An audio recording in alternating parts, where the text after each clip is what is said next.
పూర్తి వివరాలకు చదవండి రేపటి అక్షర శిల్పం దినపత్రికలో.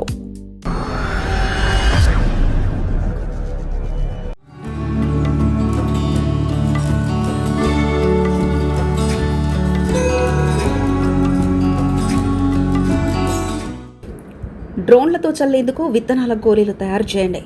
మనం తినే పండ్లతో సామాజిక వనాలు పెంచుదాం. విత్తన బంతులతో శీతోష్ణ స్థితి వేడెక్కకుండా కృషి చేయాలి. విత్తనాల బంతులతో పచ్చదనం పరిడవిల్లాలి. జేవీ రత్నం వ్యవస్థాపక కార్యదర్శి, గ్రీన్ క్లైమేట్ టీమ్, ఎన్జీఓ.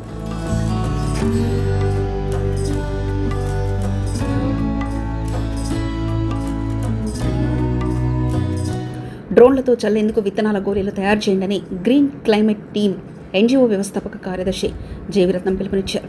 సోమవారం ఉదయం ఎంవీపీ కాలనీలో వారు నివసించే ఇంటి వద్ద విలేకరులతో మాట్లాడారు. విత్తనాల బంతులతో పాటు విత్తనాల గోళీలు తయారు చేయాలని కోరారు.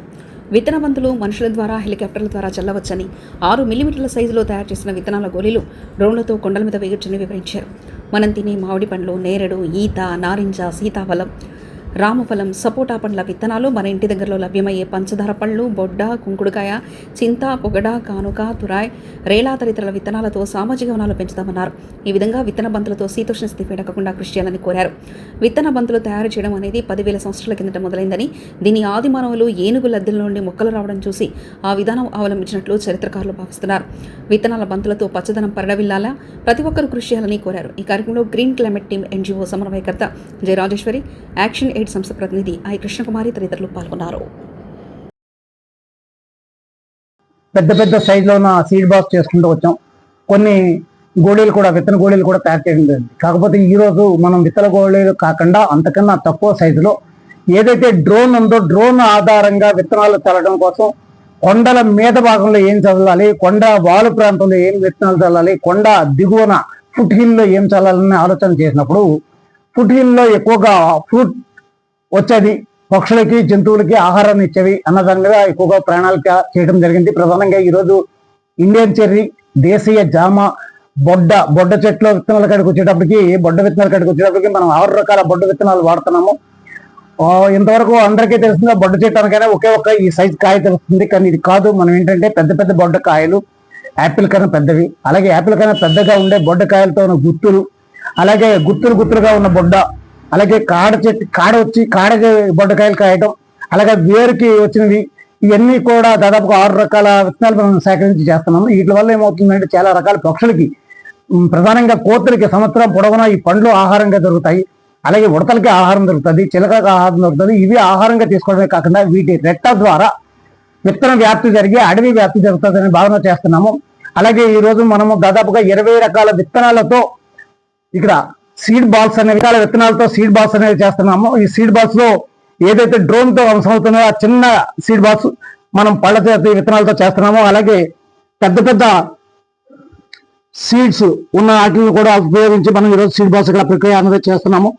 ఇవన్నీ కూడా మనకి ఏంటంటే, ఈ అటవీ శాఖ వాళ్ళు ఏదైతే మనకి సంవత్సరం కొండల మీద పెద్ద ఎత్తున వేద్దామని ముందుకు వచ్చారో, దానికి మనవంతు సహాయం అందించేందుకు ఈ కార్యక్రమంలో పాల్గొన్నాము. ఏదైతే 25 సంవత్సరాలుగా ఈ విశాఖ నగరంలో మనం సీడ్ బాల్స్ చేస్తున్నాము, దాదాపుగా 50 ఏళ్ల ప్రక్రియ ఈ సీడ్ బాల్ కార్యక్రమాన్ని మనం చేస్తుంది. ఈరోజు గ్రీన్ క్లైమేట్ చేస్తున్న ఈ ప్రక్రియని రాష్ట్ర ప్రభుత్వం, అటవీ శాఖ ప్రధానంగా చేపట్టింది. దానికి మనం అందరం కూడా సహకరించాల్సిన అవసరం ఉంది. ఇందులో భాగంగా మనం సీడ్ బాల్ అనే ప్రక్రియని మనము ఇచ్చేసాము. ప్రధానంగా అన్ని రకాల సీడ్ ఇలా ముద్ర చేసేసుకుంటున్నాము. ఈ ఏదైతే డ్రోన్తో చేసే సీడ్ బాల్ ప్రక్రియకి ఇలాగ అన్ని రకాల విత్తనాలతో, అన్ని ఒకే రకం విత్తనాలు ఎక్కువగా వేసుకుని ఇలా తయారు చేస్తున్నాము. ఇందులోంచి ఏం చేస్తున్నామండి, ఇది చిన్న ముద్ద తీసుకొని ఆ ముద్ద నుంచి ఏదైతే 6 mm అని చెప్తున్నామో మనం, ఆ 6 mm సైజ్ సీడ్ బాల్, ఈ చిన్న విత్తన గోళీ, ఈ చిన్న గోళీ మనకి డ్రోన్ ద్వారా వేయడానికి ఉపయోగపడుతుంది. ఇట్లాంటి సీడ్ బాల్స్ ఈరోజు అత్యంత చిన్నవి 6 మిల్లీమీటర్ల సైజు ఉన్నవి తయారు చేస్తున్నాము. ప్రతి ఒక్కరు కూడా ఈ 6 మిల్లీమీటర్ల సైజ్ సీడ్ బాక్స్ చేసి రాష్ట్ర ప్రభుత్వానికి కానీ లేదా గ్రీన్ క్లైమేట్ టీమ్కి కానీ అందజేయాలని కోరుతున్నాము. ఈ అందజేసిన సీడ్ బాక్స్ అన్నింటినీ కూడా మనం కొండల మీద వేయడానికి ప్రయత్నం చేస్తాం. ఈ సంవత్సరం El Niño, next year super El Niño నేపథ్యంలో అడవులను విస్తరింపజేయడానికి మనం అంతా కృషి చేయాలని కోరుతున్నాము. అలాగే చిరుధాన్యాలను కూడా సీడ్ బాక్స్ గా చేసి కొండల మీద వేయడం ద్వారా అన్ని రకాల పక్షులకి, ఇతర జీవులకి ఆహారం అందించాల్సిందిగా కోరుతున్నాము. అందరికీ నమస్కారం. నా పేరు కృష్ణకుమారి. ఇప్పుడు ప్రస్తుతం ఉన్న వేడికి ఉష్ణోగ్రతలు అధికంగా అవుతున్నాయి. ప్రతి జిల్లాలో కూడా ప్రతి ప్రాంతాల్లో కూడా ఎక్కువగా ఉష్ణోగ్రత ఉండడం వలన ఇప్పుడు అంటే చాలా సంవత్సరాల నుంచి సీడ్ బాల్స్ చేస్తున్నారు. కానీ ఇప్పుడైతే మాత్రం రాష్ట్ర వ్యాప్తంగా దేశవ్యాప్తంగా సీడ్ బాల్స్ అనేవి చేయవలసిన అవసరం ఎంతైనా ఉంది.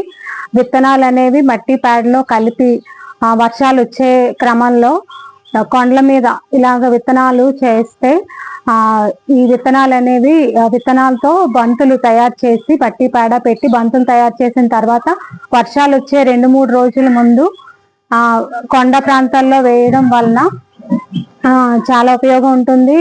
ఎందుకంటే పక్షులకి మనకి విత్తనాలు కావాలంటే కూడా అక్కడ అడవి ప్రాంతాల్లోనే ఎక్కువగా దొరుకుతాయి.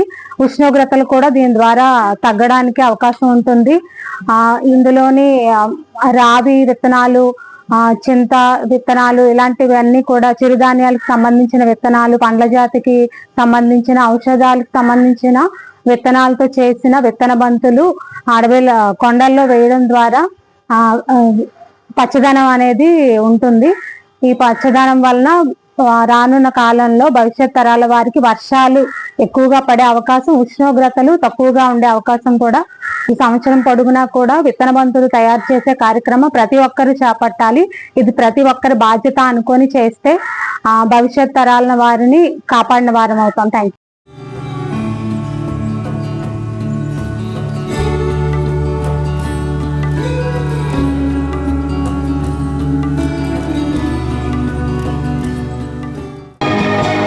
మరిన్ని కథనాల కోసం సబ్స్క్రైబ్ చేసుకోండి మీ అక్షర శిల్పం. పూర్తి వివరాలకు చదవండి రేపటి అక్షర శిల్పం దినపత్రికలో.